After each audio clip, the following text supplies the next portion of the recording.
দেই তুই চলে গৈছা জীৱনটো ধ্বংস হৈ যাব হাই কি খবৰ আশা কৰো আপোনালোক সকলো ভালে আছে আপোনালোকক পিকিঅ শ্ব'লৈ মই সুজাতাই স্বাগতম জনাইছো আৰু লগতে যিসকল আজি এটো চেনেললৈ নতুনকৈ আহিছে তেওঁলোকক জনাই থওঁ যে এটো চেনেলত আমি উপাসনা আৰু মই বিভিন্ন ধৰণৰ সিনেমাৰ বিষয়ে কথা পাতো যদি আপোনালোকে নতুনকৈ আহিছে আপোনালোকে আমাৰ পুৰণি ভিডিঅ'বোৰ চাব পাৰে কিন্তু আজি মই হঠাতে এখন সিনেমাৰ বিষয়ে আপোনালোকক ক'বলৈ আহিলো যিখন সিনেমা একচুয়ালি নেটফ্লিক্সত আছে আপোনালোকে ইচ্ছা কৰিলে চাব পাৰে এখন সিনেমা আৰু সিনেমাখনৰ নাম হৈছে বুলবুল কেন সিং বুলবুল কেন সিং হৈছে ৰীমা দাসৰ সিনেমা আপোনালোকে যিসকলে ৰীমা দাসৰ নাম নাজানে তেওঁলোকেও হয়তো ভিলেজ ৰকষ্টাৰ্ছ নামৰ সিনেমাখনৰ বিষয়ে শুনিছে যিখন আই থিংক 2018 নে 19 চনত একাডেমি এৱাৰ্ডছৰ কাৰণে ভাৰতৰ ফালৰ পৰা সিলেকশন হৈছিল আৰু নমিনেশনৰ কাৰণে কম্পিট কৰিছিল একাডেমি এৱাৰ্ডছৰ কাৰণে বাট আনফৰ্চুনেটলি সিলেক্ট নহল বাৰু কিন্তু যিয়ে নহওক এখন ৰাষ্ট্ৰীয় পুৰস্কাৰৰ উজ্জ্বলি উঠিছে ভিলেজ ৰকষ্টাৰ্ছখন আৰু সেইখন সিনেমাৰ পিছত ৰীমা দাসে যিখন সিনেমা বনাইছে সেইখন হৈছে বুলবুল কেন সিং এনিৱেজ পাৰ্সনেলি মই ৰীমা দাসৰ প্ৰথম সিনেমাখনো চাইছো মেন উইথ দ্য বাইনোকুলাৰ্ছ অন্তৰ্দৃষ্টি তাৰপিছত ভিলেজ ৰকষ্টাৰ্ছ তাৰপিছত বুলবুল কেন সিং বাট পাৰ্সনেলি বুলবুল কেন সিং মোৰ কাৰণে এতিয়াও আটাইতকৈ বেছি ফেভৰিট সিনেমা তেওঁৰ সেইকাৰণে এখন মোৰ ফেভৰিট সিনেমা আসলতে বুলবুল কেন সিঙে অসমীয়া সিনেমা জগত বুলিয়ে নহয় এনেও ভাৰতৰ যিকোনো আঞ্চলিক ভাষাৰ সিনেমাৰ ক্ষেত্ৰতো যদি আপোনালোকে চাই তাৰ ভিতৰতো কিছুমান নতুন কি কম নতুন কিছুমান ষ্টেৰিঅটাইপিক্যাল নোশন কিছুমানক ভংগ কৰিছে বুলি মই ক'ব পাৰো ফৰ এক্সাম্পল বুলবুল কেন সিঙত তিনিটা কৈশোৰ চৰিত্ৰ লৈ সিনেমাখনৰ কাহিনীটো আগবাঢ়ে বুলবুল বনি সুমু ওকে সো সেই তিনিটা ক্যাৰেক্টাৰত আপোনালোকে চাব যে আগতে কেতিয়াও অসমীয়া সিনেমাত ইমান সিৰিয়াছকে ইমান সেনসিটিভকে ইভেন হয়তো কেতিয়াও সেনসিটিভ ইনসেনসিটিভ কোনো ধৰণেও কেতিয়াও জেন্ডাৰ আইডেন্টিটি জেন্ডাৰ এক্সপ্ৰেছন আদিৰ কথা ইমান ক্লিয়াৰকে ইমান সেনসিটিভকে কেতিয়াও কোৱা হ'লে সেইখিনি কথা খুব ধুনীয়াকে এখন সিনেমাত আমি দেখিবলৈ পাওঁ তাৰ লগতে এই যে কৈশোৰ কালত হওক বা শৈশৱত হওক এই যে বেছিভাগ ছোৱালী বেছিভাগ মহিলাই ঘৰত নহলে বাহিৰত কৰবাত নহয় কৰবাত কাৰোবাৰ নহয় কাৰোবাৰ হতোৱা লাগিলে সম্পৰ্কীয় মানুহে হওক লাগিলে বাহিৰৰ মানুহৰ দ্বাৰা হওক কৰবাত নহয় কৰবাত যৌন আতিশয্যৰ সন্মুখীন হয় আৰু সেই যৌন আতিশয্যৰ সন্মুখীন হোৱাৰ পিছত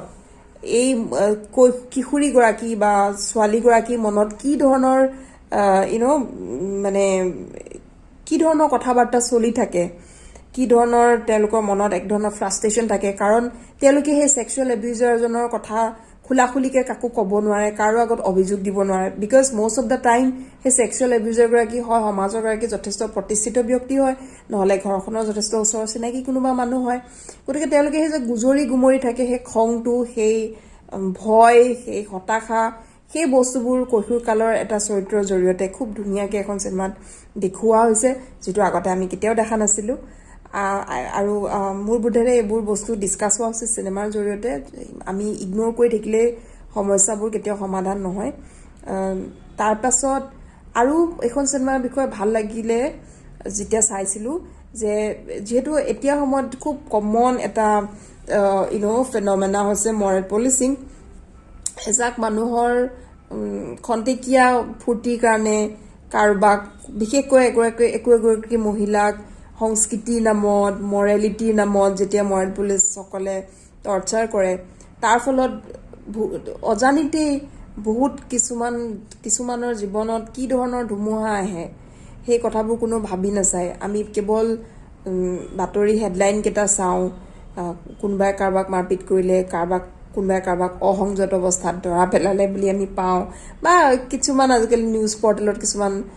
সনসনী খবৰ হৈ আহে গৰম খবৰ হৈ আহে সো এই খবৰবোৰ হৈ আহে আমি চাওঁ এদিন দুদিন চাওঁ ভাইৰেল হয় তাৰপিছত আমি পাহৰি যাওঁ কিন্তু সেই ভাইৰেল হোৱা ক্লিপ সেই ভাইৰেল হোৱা নিউজবোৰে কাৰোবাৰ জীৱনত যে অজানিতে বিভিন্ন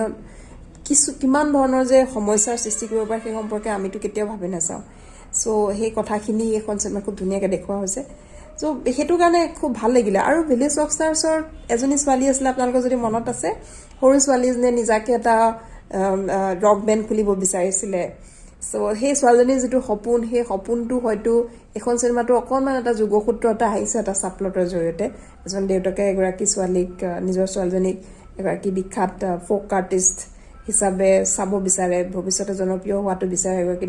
লোকসংগীত শিল্পী হিচাপে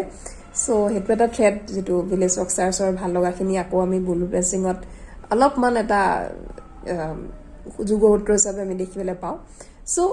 এনিৱেজ এখন চিনেমা আপোনালোকে চাব যদি আপোনালোকে আগতে চোৱা নাছিলে বহুতে চিনেমাখন হলত চাবলৈ সুবিধা হয়তো পোৱা নাছিলে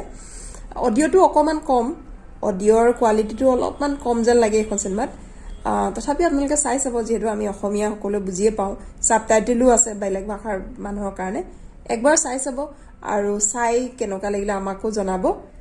যদি চাইছে ইতিমধ্যে তেতিয়াহ'লেও আমাক জনাব আৰু আমাৰ চেনেলটো ছাবস্ক্ৰাইব কৰিবলৈ নাপাহৰিব আমি খুব সোনকালে আকৌ এটা নতুন ৰিভিউ লৈ আপোনাৰ ওচৰলৈ আহি আছো তেতিয়ালৈকে বাই বাই